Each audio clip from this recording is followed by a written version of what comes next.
To begin again with the black letter law position, it is a criminal offence in England for anyone, including a doctor, regardless of their professional status, to assist a person in ending their own life, but also to take positive steps to end that life. There it is, undoubtedly increasing social and political pressure as to whether this is a position which should be maintained.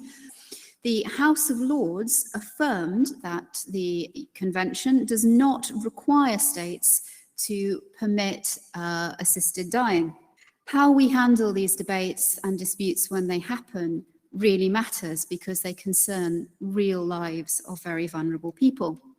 Undoubtedly in England, the debate and the discussion will continue. There is ferment on assisted dying, and it is likely, I think, that there will be a change in law, although at present, certainly Parliament has much else on its plate.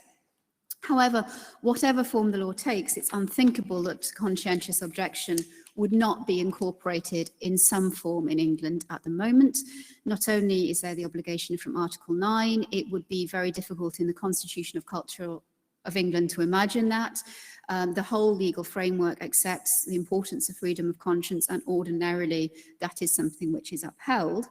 How effective it will be, however, is another question, because as Javier has illuminated in the context of abortion, simply having black letter law doesn't mean an individual can access the protection that theoretically they have if there is a chilling effect and there is a difficult and discriminatory attitude in the workplace. Partial response to a question from Javier, and also something that's related that our two colleagues brought up in their presentations.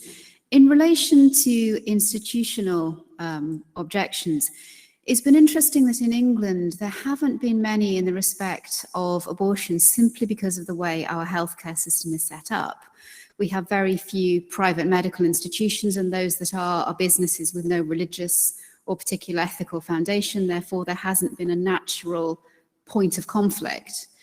But with regard to assisted dying, it's quite feasible that there would be, because a lot of hospices are either related or affiliated to a religious or an ethical group, or are much smaller charities that are going to be more influenced. My suspicion is how it is dealt with will depend on two things. One, this question of balance about harm. Well, what is it going to undermine our regime, seriously or not?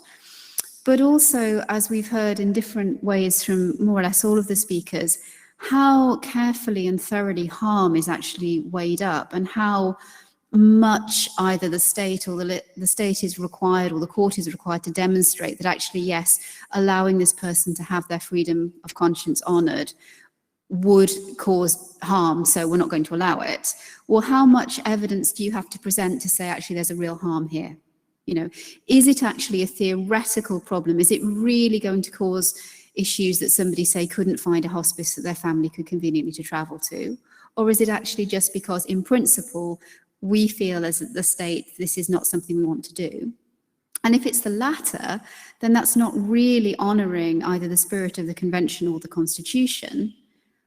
But if that's the way the political wind is blowing, that's likely to be what would happen. And I'd be interested to know what my colleagues think about this problem of how robustly do you have to demonstrate that, look, accommodating this problem is going to actually cause real issues to other people's rights? Or is it enough just to wave that flag and then that will be a reason to sort of disregard the right in question?